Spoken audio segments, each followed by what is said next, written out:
Don't let her eat that, Malik says. The silver spoon stops 1 inch from Lily Bellamy's mouth. Celeste Bellamy turns slowly at the head of the dining table, her pearl bracelet shining under the chandelier. 30 guests sit frozen inside the Bellamy Mansion dining room at 8:42 tonight. Doctors on one side, donors on the other. Malik stands by the kitchen doorway in a black server vest, holding an empty water pitcher.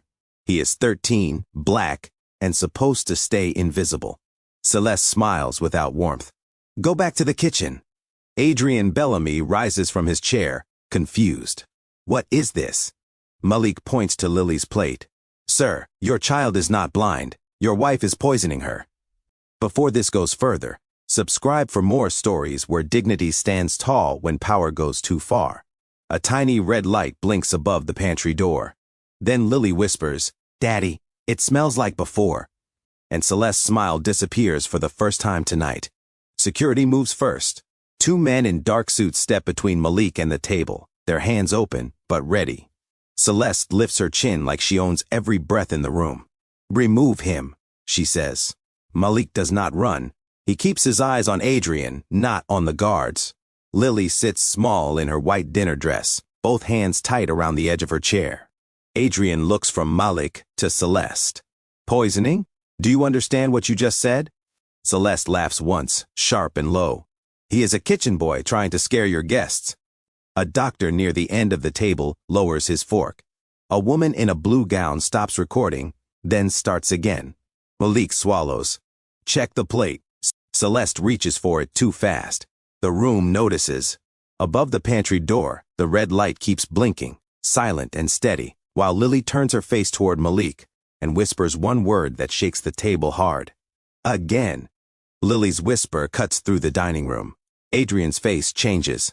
The anger in his eyes shifts into fear. Celeste steps around the table and reaches for Lily's shoulder, but Lily pulls back.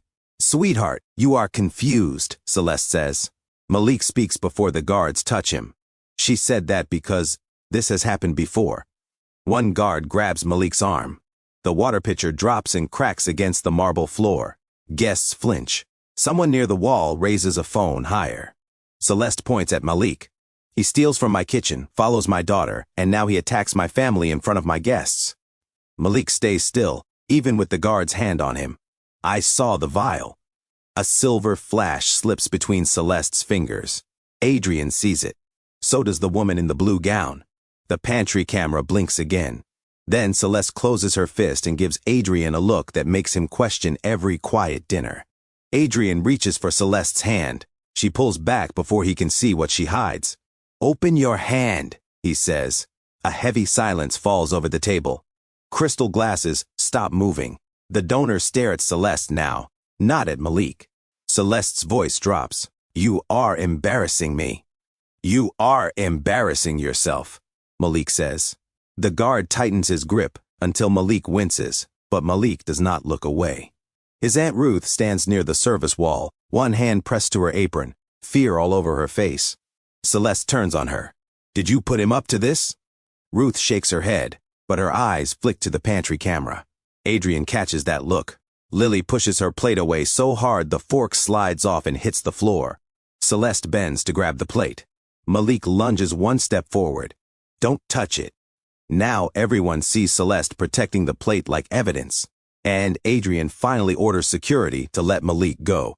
Let him go, Adrian says. The guard releases Malik, but the mark of his fingers stays on the boy's sleeve. Celeste steps between Adrian and the plate, her diamond ring pressed flat against the rim. Adrian, you are letting a stranger humiliate your wife, she says. Malik answers calmly. I am trying to save your daughter. A chair scrapes back. Dr. Vance, Lily's private physician, stands near the far end, his face pale. He looks at Celeste, then at the plate, then lowers his eyes. Adrian notices. So check it, Adrian says. Celeste laughs, but no one joins her. Ruth moves closer to Lily. The woman in blue keeps recording. Lily reaches for Adrian's sleeve. Daddy, please.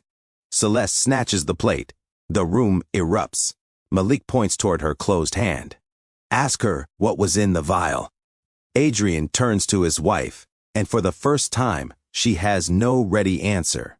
Only the camera keeps watching from above them. 1 month earlier, Malik Reed enters the Bellamy estate through the back gate with his backpack pressed against his chest. The gate clicks behind him at 6:15 in the morning. Fog hangs over the long driveway, and the mansion lights glow like someone has been awake all night. He wipes his sneakers on the mat before stepping into the service hall. Aunt Ruth is already there, folding white towels beside a cart. "You are early," she says. "Bus came fast." Ruth looks at his thin jacket, then at the school books under his arm. "Eat first, work second. Read when you are done." Malik nods. He knows the rule. Ruth has raised him with rules since his mother died, and most days, rules keep both of them safe. The Bellamy mansion is not just a workplace to him. It is the place where Ruth has spent 20 years cleaning rooms, calming guests, and rocking Lily Bellamy back to sleep when the nursery cameras blinked all night. Malik remembers Lily before the dark glasses. She used to run through the garden with bare feet, chasing butterflies near the fountain. She used to call him Professor Malik because he read old science books while waiting for Ruth's shift to end. Now Lily sits near windows and asks people to describe the sky. A bell rings from the breakfast room. Ruth straightens. "Stay in the laundry room today." "Why?" "Because Mrs. Bellamy is in one of her moods." Malik hears Celeste before he sees her. "I asked for oat milk, not almond." Her voice slices through the kitchen. A cook apologizes.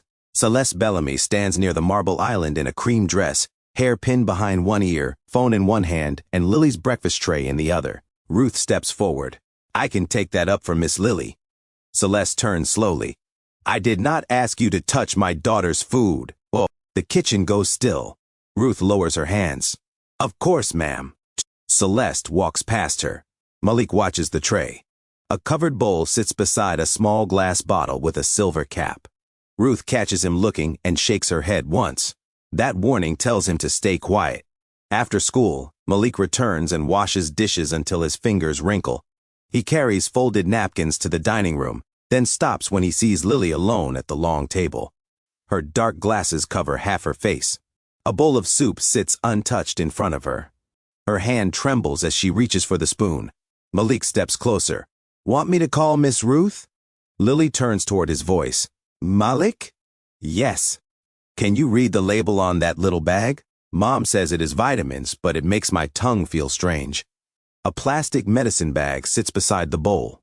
Malik reaches for it. Celeste appears at the doorway. "What do you think you are doing?" His hand freezes. Lily stiffens. "I asked him." Celeste crosses the room and snatches the bag before Malik can read a word. "He is not your doctor. He is a boy who carries plates." Malik lowers his eyes, but his voice stays calm. "I was only helping." "Help from the kitchen." The words land hard. Lily turns her face down. Malik picks up the spoon that slipped from her shaking hand and places it on the table. Celeste notices. Her smile turns sharp. "Do not make yourself familiar with my child." Then Adrian Bellamy walks in, wearing a navy suit and holding a phone against his ear. He kisses Lily's forehead without seeing the bowl, the bag, or Malik's face. "Daddy," Lily says, "can Malik stay?" Celeste answers first. "No, Malik has chores." Adrian gives Malik a distracted nod. "Listen to Mrs. Bellamy."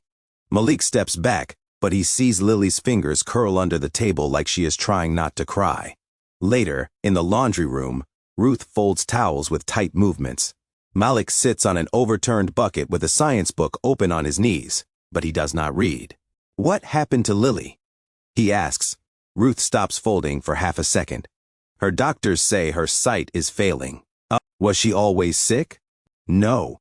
The answer comes too fast. Before Malik can ask more, Celeste's heels strike the hallway outside. Ruth shuts the laundry room door halfway. Celeste stops there anyway. Her eyes move from Ruth to Malik, then to the stairwell behind them. "Both of you remember this," she says.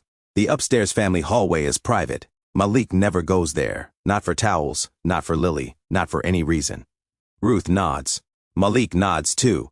Celeste leaves, but her perfume stays in the doorway. Then something small rolls from Lily's breakfast tray on Ruth's cart and taps Malik's shoe. A silver cap. Malik bends and picks up the silver cap before Ruth sees it. It is cold against his palm, too heavy for something from a vitamin bottle. A faint, oily mark sits along the rim. He slips it into his pocket as footsteps pass outside the laundry room. Ruth keeps folding towels, but her eyes cut toward him. Put anything you found back where it came from. I do not know where it came from. That is why you leave it alone. The next afternoon, lunch comes quiet. Adrian is gone to a board meeting downtown. The cook sets out vegetables, bread, and a pot of soup, but Celeste waves her away before the tray is finished. I will prepare Lily's bowl myself. The cook looks at Ruth. Ruth looks down. Malik stands by the sink with soap on his hands. He watches through the silver reflection of a hanging pan. Celeste opens her purse, removes a small dark container, and shields it with her body. Her phone rings. She answers it while stirring Lily's soup. Yes, the foundation dinner stays on schedule. Adrian wants the press list refined by Friday. A drop falls from the container into the bowl. Malik's hand tightens around the dish towel. Celeste caps the container, slides it back into her purse, and lifts the tray like nothing happened. Malik, bring water. He follows her into the breakfast room. Lily sits near the window in her dark glasses, fingers resting on the table edge. She smiles when she hears Malik's steps. Is that you? Yes. Celeste sets the soup down. Eat before it cools. Lily takes one spoonful, then another. Her face tightens. It tastes bitter. Celeste does not blink. Medicine tastes bitter. Stop making faces. It burns a little. Malik steps forward with the water glass. She needs water. Celeste blocks his arm. She needs discipline. Ruth appears at the pantry door with a stack of napkins. Her face changes when Lily coughs, but she keeps still.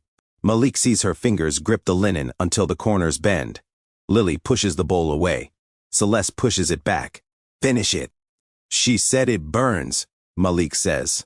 Celeste turns on him. And I said leave. The words hit the room like a slap.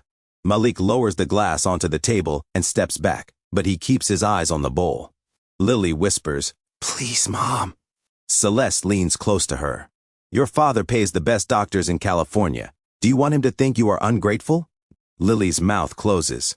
Malik feels the answer before she gives it. Fear sits in the child's hands. Her spoon shakes against the porcelain. Ruth moves one step forward. Celeste looks at her. Do you need something? Ruth stops. No, ma'am. Then work. Malik returns to the kitchen, but he does not go far. He waits until Celeste carries the bowl out herself and drops the napkin beside the trash bin. The cloth has a pale stain near one corner, almost yellow, with the same oily edge as the silver cap. He waits until the kitchen clears. Then, he takes it. He folds the napkin twice and slides it between his science book pages. His heart pounds, but his hands stay steady. Ruth catches him near the service hall. Malik. He turns. Her voice falls low. 2 workers asked questions before you. One was the night nurse, one was a cook. Both were gone by morning. What did they see? Ruth looks toward the stairs. Enough to lose their jobs. Did they tell Mr. Bellamy? They tried. A door shuts upstairs. Ruth steps back fast. Do not make yourself the next one. That evening, Adrian returns with rain on his coat and exhaustion in his face. Lily lies on the sofa under a blanket, pale and quiet. Celeste stands beside her with one hand on the child's hair. She had another episode, Celeste says. Adrian kneels. Again? The condition is progressing. Malik stands near the kitchen entrance, invisible until Celeste's eyes find him. Her hand tightens on Adrian's shoulder. Adrian looks broken. What did the doctor say? Celeste smiles softly. Trust me, I am handling it. Malik feels the stained napkin pressing against his school book. Lily turns her face toward his voice without opening her eyes. Malik? Celeste looks straight at him. Leave this room, she says. He steps back, but he does not lower his head. In the hallway, he opens the book and sees the stain has spread through the page. The paper smells bitter now. Not like soup, not like medicine, like the small silver cap in his pocket. Behind him, someone stops at the corner. Malik closes the book. A shadow stretches across the service hall, and Celeste says his name like she already knows too much. Malik bends and picks up the silver cap before Ruth sees it. It is cold against his palm, too heavy for something from a vitamin bottle. A faint, oily mark sits along the rim. He slips it into his pocket as footsteps pass outside the laundry room. Ruth keeps folding towels, but her eyes cut toward him. Put anything you found back where it came from. I do not know where it came from. That is why you leave it alone. The next afternoon, lunch comes quiet. Adrian is gone to a board meeting downtown. The cook sets out vegetables, bread, and a pot of soup, but Celeste waves her away before the tray is finished. I will prepare Lily's bowl myself. The cook looks at Ruth. Ruth looks down. Malik stands by the sink with soap on his hands. He watches through the silver reflection of a hanging pan. Celeste opens her purse, removes a small dark container, and shields it with her body. Her phone rings. She answers it while stirring Lily's soup. Yes, the foundation dinner stays on schedule. Adrian wants the press list refined by Friday. A drop falls from the container into the bowl. Malik's hand tightens around the dish towel. Celeste caps the container, slides it back into her purse, and lifts the tray like nothing happened. Malik, bring water. He follows her into the breakfast room. Lily sits near the window in her dark glasses, fingers resting on the table edge. She smiles when she hears Malik's steps. Is that you? Yes. Celeste sets the soup down. Eat before it cools. Lily takes one spoonful, then another. Her face tightens. It tastes bitter. Celeste does not blink. Medicine tastes bitter. Stop making faces. It burns a little. Malik steps forward with the water glass. She needs water. Celeste blocks his arm. She needs discipline. Ruth appears at the pantry door with a stack of napkins. Her face changes when Lily coughs, but she keeps still. Malik sees her fingers grip the linen until the corners bend. Lily pushes the bowl away. Celeste pushes it back. Finish it. She said it burns, Malik says. Celeste turns on him. And I said, leave. The words hit the room like a slap. Malik lowers the glass onto the table and steps back, but he keeps his eyes on the bowl. Lily whispers, please, Mom. Celeste leans close to her. Your father pays the best doctors in California. Do you want him to think you are ungrateful? Lily's mouth closes. Malik feels the answer before she gives it. Fear sits in the child's hands. Her spoon shakes against the porcelain. Ruth moves one step forward. Celeste looks at her. Do you need something? Ruth stops. No, ma'am. Then work. Malik returns to the kitchen, but he does not go far. He waits until Celeste carries the bowl out herself and drops the napkin beside the trash bin. The cloth has a pale stain near one corner, almost yellow, with the same oily edge as the silver cap. He waits until the kitchen clears. Then he takes it. He folds the napkin twice and slides it between his science book pages. His heart pounds, but his hands stay steady. Ruth catches him near the service hall. Malik! He turns. Her voice falls low. 2 workers asked questions before you. One was the night nurse, one was a cook. Both were gone by morning. What did they see? Ruth looks toward the stairs. Enough to lose their jobs. Did they tell Mr. Bellamy? They tried. A door shuts upstairs. Ruth steps back fast. Do not make yourself the next one. That evening, Adrian returns with rain on his coat and exhaustion in his face. Lily lies on the sofa under a blanket, pale and quiet. Celeste stands beside her with one hand on the child's hair. She had another episode, Celeste says. Adrian kneels. Again? The condition is progressing. Malik stands near the kitchen entrance, invisible until Celeste's eyes find him. Her hand tightens on Adrian's shoulder. Adrian looks broken. What did the doctor say? Celeste smiles softly. Trust me, I am handling it. Malik feels the stained napkin pressing against his schoolbook. Lily turns her face toward his voice without opening her eyes. Malik? Celeste looks straight at him. Leave this room, she says. He steps back, but he does not lower his head. In the hallway, he opens the book and sees the stain has spread through the page. The paper smells bitter now, not like soup, not like medicine, like the small silver cap in his pocket. Behind him, someone stops at the corner. Malik closes the book. A shadow stretches across the service hall, and Celeste says his name like she already knows too much. Celeste says Malik's name from the hallway, and Ruth steps between them before the word can turn into an accusation. "He was bringing me the school book," Ruth says. Celeste looks at the book in Malik's hands. "Then he can bring it back to whatever corner he reads in." Malik keeps the cover closed. The stained page stays hidden. The silver cap stays in his pocket. The next morning, the mansion changes into a showroom. Florists carry white roses through the front doors. A banner for the Bellamy Children's Vision Foundation stretches across the dining room wall. Decorators measure the table. Foundation workers whisper around clipboards. 2 doctors sit near Adrian with folders open. Lily sits beside the window in a pale yellow dress, dark glasses on, one hand resting on the arm of her chair. Malik enters with a tray of water glasses. Ruth follows with cups. Celeste stands in the center of the room, like every person there answers to her.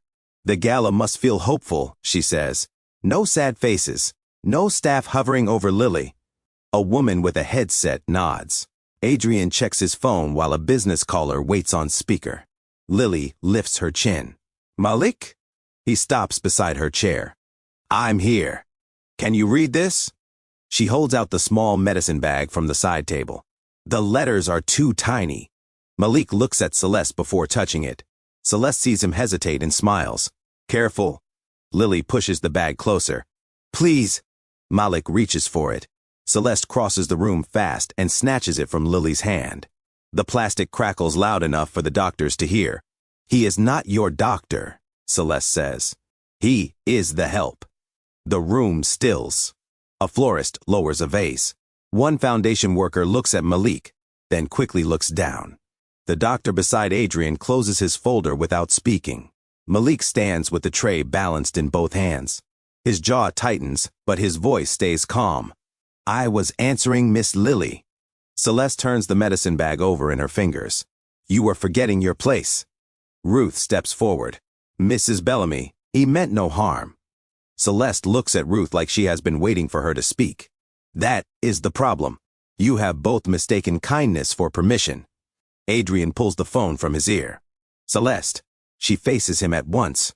Her voice softens, but the room hears every word. "Your daughter is vulnerable. This boy follows her through the house, questions her treatment, and acts like he belongs in family matters." Malik feels every eye turn back to him. Adrian looks uncomfortable.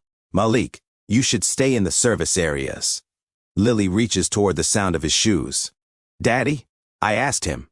Celeste kneels beside her chair and takes her hand. "Sweetheart, adults are talking."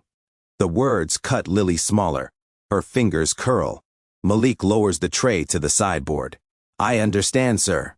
Celeste watches him. "Say it properly." The room waits. Malik looks at Lily first, then at Adrian. "I understand I should not interrupt." Celeste smiles. "Good. But I will still answer her if she asks for help." The silence shifts.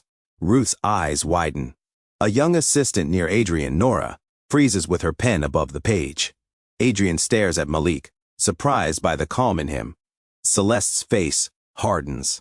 "You will leave the family wing today, permanently." Adrian opens his mouth, but his phone rings again. He looks at the screen. Bellamy Global Holdings flashes across it. "I need to take this." Celeste uses the moment. "Ruth, remove him." Ruth touches Malik's shoulder and guides him out before Celeste can do worse. In the service hall, Malik exhales once. Ruth whispers, "You cannot challenge her in front of them." "She said that in front of Lily." "I heard." "Then why did nobody answer?" Ruth looks away. "Because people with bills learn silence." Later, Nora carries donation packets to Adrian's office. The door is half open. She sees Celeste inside, moving quickly. A blue medical folder lies on Adrian's desk. Celeste takes the folder, opens a side drawer, and slides it beneath a stack of private envelopes. She locks the drawer and drops the key into her bracelet clasp. Nora steps back, but the floor creaks. Celeste turns. "Looking for something?" Nora grips the packets. "Mr. Bellamy asked for donor files." Celeste smiles. "Then ask me next time." That night, Malik finds Lily near the garden door, crying with her knees pulled to her chest. I heard Mom on the phone, Lily whispers. She said Daddy must never see the old test results. Malik crouches beside her. He does not move. He listens as her breathing turns fast and uneven. Behind them, the upstairs hallway light turns on. Celeste's shadow crosses the wall, and Lily grabs Malik's sleeve. Celeste's shadow reaches the garden door before she does. Malik gently removes Lily's fingers from his sleeve and steps back, but he stays close enough for her to feel he has not abandoned her. The upstairs light cuts across the marble floor. Celeste appears in a silk robe, holding her phone like a weapon. What are you doing with my daughter in the dark? Lily wipes her face. I came down for water. Celeste looks past her and fixes on Malik. I did not ask you. Ruth hurries from the service hall, breathless. Mrs. Bellamy, I sent him to collect the garden towels. At night? Ruth has no answer fast enough. Celeste smiles. Then tomorrow he collects nothing. Malik is no longer welcome inside this house. Lily makes a small sound. Malik keeps his hands at his sides. Yes, ma'am. Celeste steps closer, lowering her voice so only he and Ruth hear. A boy with no parents should value the roof protecting him. Ruth flinches. Malik looks at Lily, not Celeste. Good night, Miss Lily. The next morning, Ruth walks him to the side gate instead of the kitchen door. Her face is tight from a night without sleep. You stay away now, she says. I mean it. She is scared. So am I. She said old test results. Ruth grips the gate bar.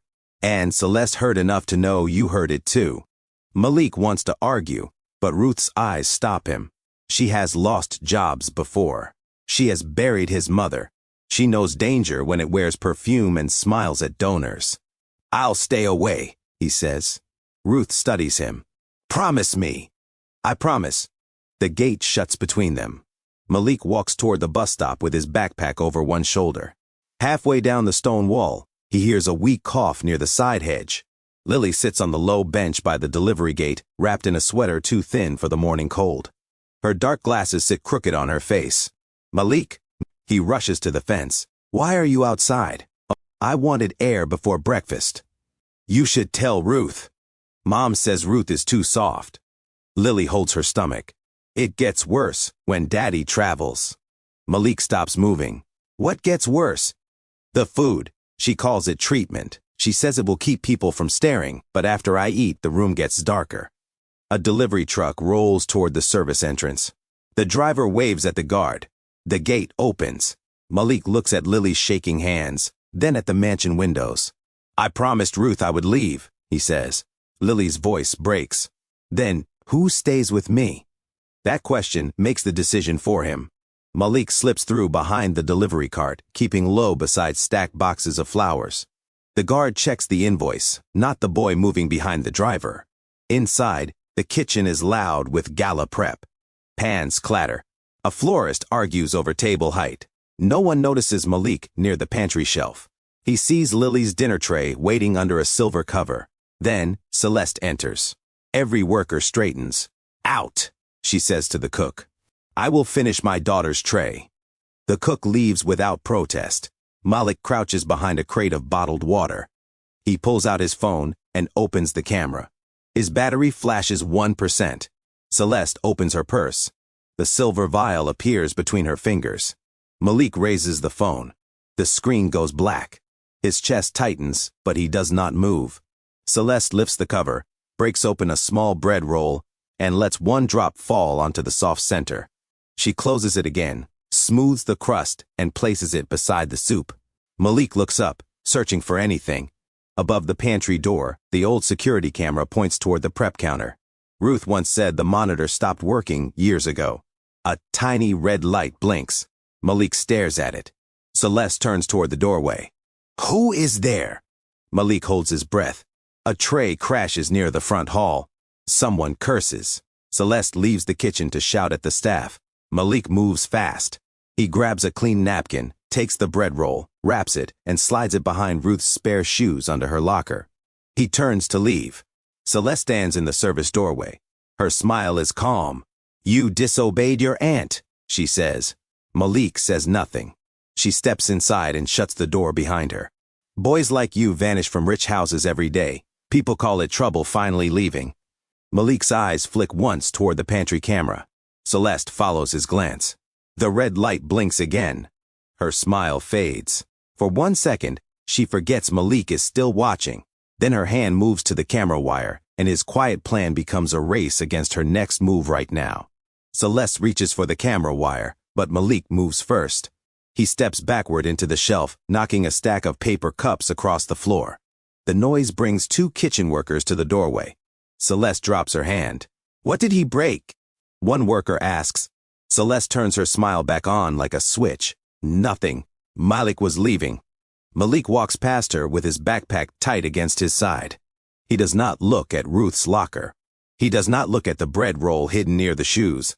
He looks only at the service door. Behind him, Celeste says, "Check that camera today." The worker nods. By morning, the estate changes again. A security guard stops Malik at the staff entrance before he can even speak. 3 workers pause near the time clock. Ruth stands at the laundry cart, her face already pale. "Bag," the guard says. Malik frowns. "Why?" Celeste appears behind him in a gray dress, her eyes dry but her voice wounded. "Because my bracelet is missing." The guard opens Malik's backpack. Books come out first. Then, a pencil case. Then his lunch wrapped in foil. Then, the diamond bracelet falls onto the metal table. A small sound escapes Ruth. Malik stares at it. "That is not mine." Celeste covers her mouth. "I tried to help you." The workers look at Malik like the answer is already written. One maid whispers his name. Another backs away, as if stealing can spread by touch. The guard grips Malik's shoulder. "Hands where I can see them." Malik lifts both hands. His voice stays level. "I did not take that." Celeste steps closer to the workers. "He has been acting strange around my daughter, asking questions, sneaking into private rooms. I should have listened to my instincts." Ruth takes 1 step forward. "Mrs. Bellamy, no." Celeste's eyes move to her. "Careful, Ruth. Your housing is attached to your position." Ruth stops. Malik sees the shame hit her harder than any shout. He shakes his head once. "Aunt Ruth, do not." The front hall doors open. Adrian enters with 2 business partners and a driver carrying files. He stops when he sees Malik beside the search table. "What is going on?" Celeste turns toward him at once. Tears fill her eyes now, quick and perfect.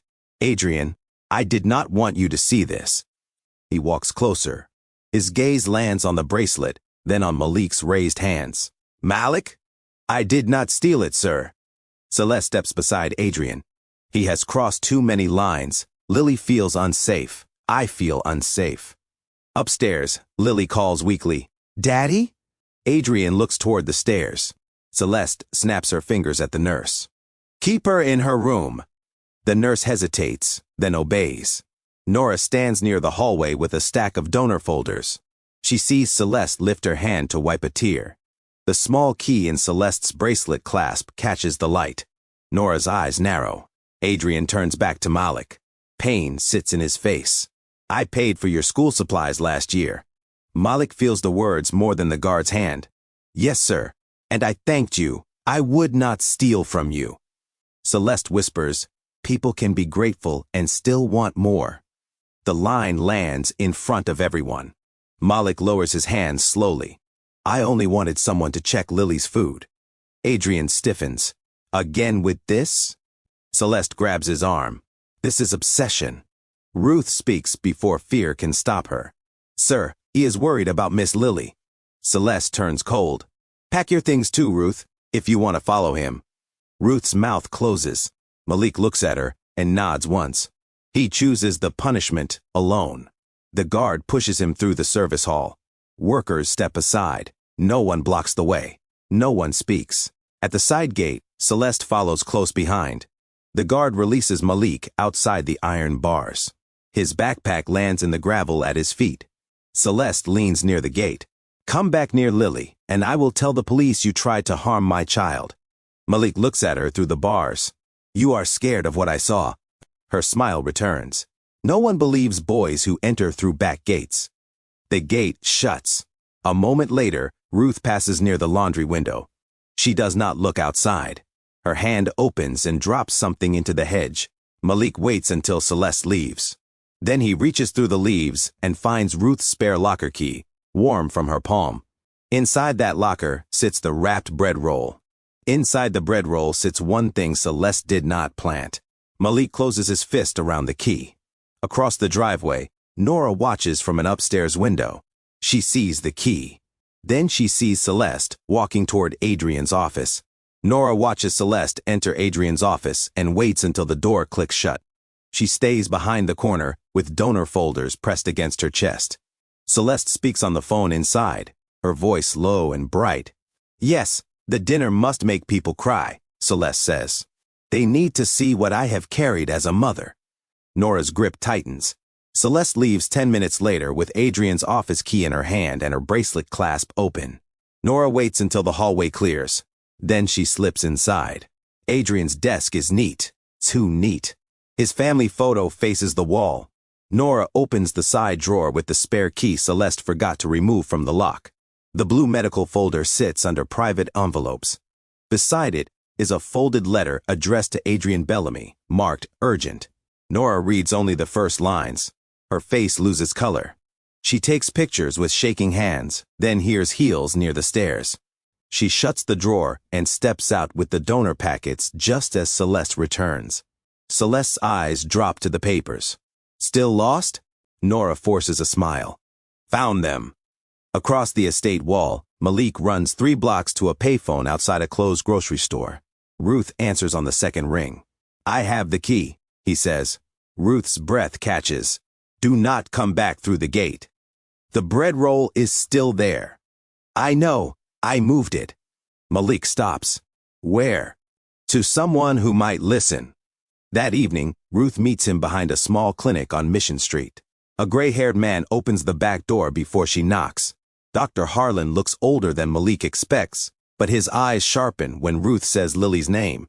"I treated that child before the clinic changed," he says. Ruth gives him the wrapped bread roll. Malik gives him the silver cap and stained napkin. Dr. Harlan does not touch them with bare hands.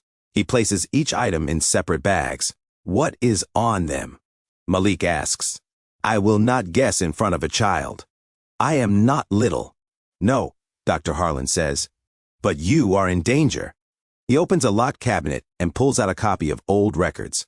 "Lily's early tests did not match permanent blindness. I sent Mr. Bellamy a warning letter months ago." Ruth's voice drops. "He never saw it." Dr. Harlan looks at the clinic window. Then someone made sure of that. The next morning, Nora texts Ruth from the staff bathroom. 3 photos arrive. The old folder, the urgent letter, a handwritten food schedule with Lily's name at the top. Ruth covers her mouth. Malik reads the list over her shoulder. Soup, bread, tea, breakfast puree. Every item matches meals Celeste insists on preparing herself. "She keeps records of it?" Malik asks. "Control looks neat when rich people write it down," Ruth says. A maintenance van arrives before noon. Ruth stops the estate technician beside the laundry room and asks about the kitchen camera. He shrugs. "Monitor is disconnected." "Is the camera broken?" "No. Mrs. Bellamy told us not to repair the screen." Ruth goes still. "Does the system save clips?" The technician hesitates. "Sometimes. Depends on the backup." Ruth looks toward the pantry door. "Check." He lowers his voice. "If she asks, you did not speak to me." By sunset, the technician opens an old security file on a laptop in the laundry room. Malik, Ruth, and Nora crowd close. The first clips flicker. Celeste walks through the kitchen on different dates. The angle cuts off her hand sometimes. The footage freezes twice. Then one clip shows her standing alone at Lily's tray, blocking the counter with her body. Malik leans closer. That was the day she took the bread. The technician clicks another file. The image is clearer. Celeste opens her purse. Then the clip stops. Nora exhales hard. "Is there more?" "Backup cuts in pieces," the technician says. "There may be another file." A phone rings upstairs. Adrian's voice carries through the house. "The foundation dinner moves forward," he says. 2 nights from now, full press, full donor list. Celeste answers with a soft laugh. Good. People need to see what Lily and I survive every day. Malik looks at the frozen laptop screen, then at Ruth. Ruth whispers, she is going to feed her in front of everyone. Doctor. Harlan's message arrives on Ruth's phone. Bring the child's latest meal sample. Do not confront Celeste alone. At that exact moment, the laptop loads the next clip. Celeste's silver vial appears on screen, clear enough for everyone to see. Then the laundry room door opens. Celeste stands outside, smiling at Ruth, then at the laptop glow on Malik's face. Why is my daughter's staff hiding in here? She asks. The screen keeps playing in plain view now. Celeste steps into the laundry room, and every face turns toward her. The technician snaps the laptop half shut, but the silver vial freezes on the screen before it disappears. Celeste sees enough. Her eyes move from Ruth to Nora, then land on Malik. You are trespassing again, she says. Malik stands behind the laundry cart. I am standing where people finally listen. Celeste smiles, but her hand trembles near her bracelet clasp. Security. Nora moves first. She drops the donor folders across the floor. Papers slide under Celeste's heels. The technician pulls a small drive from the laptop and slips it into Ruth's apron pocket, while Celeste looks down. Ruth bends to gather the papers. I apologize, ma'am. Celeste ignores her. The dinner begins in 2 days. If any of you bring shame into my house, you lose more than jobs. Her gaze cuts to Malik. You lose your aunt's roof. Malik says nothing. He knows the drive is safe. 2 nights later, the mansion shines under camera lights. Black cars fill the front circle. Donors step through the doors in dark suits and satin gowns. Reporters stand near the grand staircase. The banner over the dining room reads, Bellamy Children's Vision Foundation. Celeste stands beneath it in a white dress, smiling as if grief belongs to her. Lily sits beside Adrian at the head table. Her dark glasses hide her eyes, but not her fear. Her hand searches for the table edge each time Celeste laughs. Adrian leans toward her. You okay, sweetheart? Lily nods because Celeste is watching. Outside the service entrance, Malik waits beside Ruth and Dr. Harlan. Rain taps the awning. Dr. Harlan holds a sealed envelope against his coat. Ruth holds the small backup drive in her fist. You do not speak until there is no other choice, Dr. Harlan says. Malik looks through the kitchen window. What if she feeds Lily first? Ruth's phone buzzes. A message from Nora appears. She made the plate herself. Special tray. Same silver cap. Ruth closes her eyes. Inside, Celeste lifts a glass at the center of the room. Tonight is about courage. It is about mothers who carry pain quietly. Guests applaud. Malik's jaw tightens. Celeste continues, turning toward Adrian. My husband builds companies. I protect our home. Lily teaches us strength every day. Adrian's eyes turn wet. He takes Lily's hand. Your mother fights so hard for you. Lily does not answer. Nora stands near the side wall with a clipboard, watching the kitchen door. She nods once toward Ruth, through the glass. Ruth makes her decision. She opens the service door and pulls Malik inside. If I lose my job, she whispers, then I lose it standing up. They move through the service hall while applause rises in the dining room. Malik sees the special plate on a silver tray near the counter. Bread sits beside the soup. A spoon rests across the bowl. Celeste enters before he can reach it. Ruth, she says, why is he inside my house? Ruth steps in front of Malik. Because Lily should not eat that plate. Celeste's smile vanishes for one beat, then returns brighter. You are both finished. She grabs the tray and walks into the dining room. Malik follows. The whole room turns. Celeste lifts the spoon and faces the guests. Before Lily gives her little thank you, she needs her treatment meal. Lily's shoulders tighten. Adrian smiles sadly. Go ahead, sweetheart. Celeste brings the spoon toward Lily's mouth. Malik steps out from behind the service arch. Stop! The spoon stops. A reporter raises her camera. A donor whispers. Security rushes from the side door. Celeste laughs. This child again? Adrian, he stole from us. He stalks Lily. Now he interrupts a charity dinner. Adrian rises. Malik, explain why you are here. Malik points at the plate. His voice stays calm. Sir, your child is not blind. Your wife is poisoning her. The room freezes. Celeste slams the spoon onto the plate. Liar. Lily whispers, Daddy, please. Dr. Harlan enters through the service arch with the sealed envelope raised. Ruth stands behind him with the drive. Nora steps forward with the blue medical folder pressed to her chest. Adrian looks from each of them to his wife. Celeste reaches for Lily's plate. Malik says, do not touch it. Then the dining room screen behind Celeste flickers on by itself. A paused kitchen image fills the wall. Celeste stands in it, bent over Lily's tray. The silver vial shines in her hand. The room gasps. Adrian turns slowly. Celeste looks at the screen, then at Malik, and her voice drops to a whisper. Who gave you that? Before anyone answers, Dr. Harlan breaks the seal on the envelope, and the first page slides into Adrian's shaking open hand. Adrian opens the first page, and his hand starts to shake. Dr. Harlan keeps his voice steady. Lily's early tests did not show permanent blindness. They showed a condition that could improve with the right care. Celeste steps forward. That man is retired. He has no right to speak here. Dr. Harlan does not look at her. I sent you a warning letter months ago, Mr. Bellamy. I advised a full review of Lily's meals, symptoms, and medication schedule. Adrian stares at the letterhead. I never received this. Nora moves from the wall with the blue folder held against her chest. Her voice breaks once, then steadies. Because she hid it. Every camera in the room turns toward her. Celeste's face hardens. Nora, choose your next words with care. Nora opens the folder. I saw you take this from his office. I saw you lock it away with the food schedule. Adrian reaches for the folder. Celeste grabs Nora's wrist. You are confused. Nora pulls free. No, I was scared. The room goes silent again, but this silence is different. It no longer protects Celeste. Ruth steps beside the projector table and plugs in the backup drive. The dining room screen flickers, then fills with the kitchen. The first clip shows Celeste alone at Lily's breakfast tray. The second shows her taking something from her purse before Lily's soup leaves the kitchen. The third shows her opening the silver vial. Gasps move through the room. Phones rise higher. A donor whispers, My God. Celeste spins toward Ruth. You stole private footage.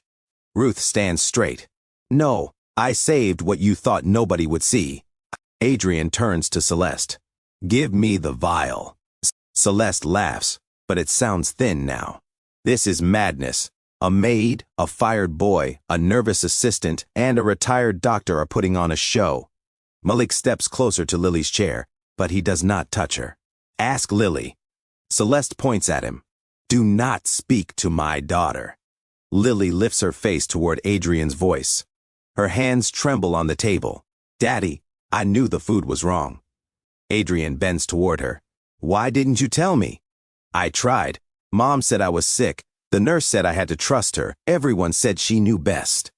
Adrian closes his eyes, like the words strike him in the chest. Celeste reaches for Lily. She is overwhelmed. Lily pulls back. No. The one word lands harder than a scream. Celeste freezes. Adrian stands between them. Do not touch her.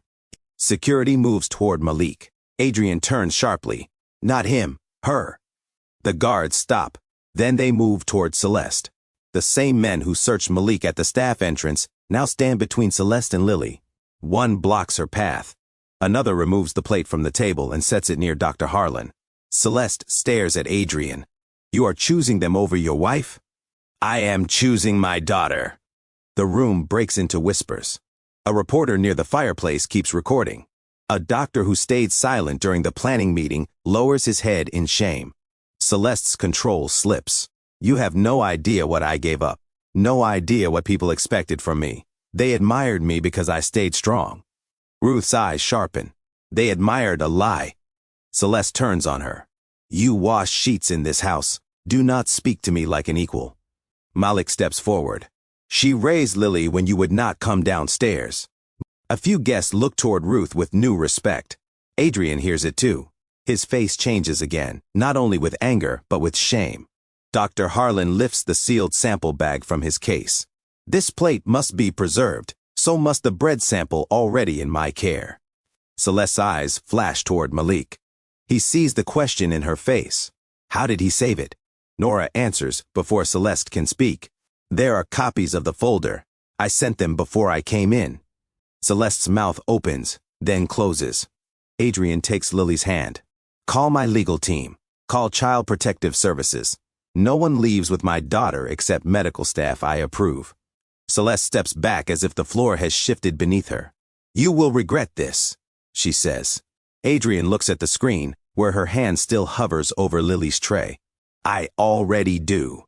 Security guides Celeste away from the table. She twists once toward the guests. You wanted a devoted mother. I gave you one. The room hears enough. Lily reaches toward Malik's voice. Are you still there? Malik answers, yes. Adrian turns to him, but no apology comes yet. Only shock. Only shame.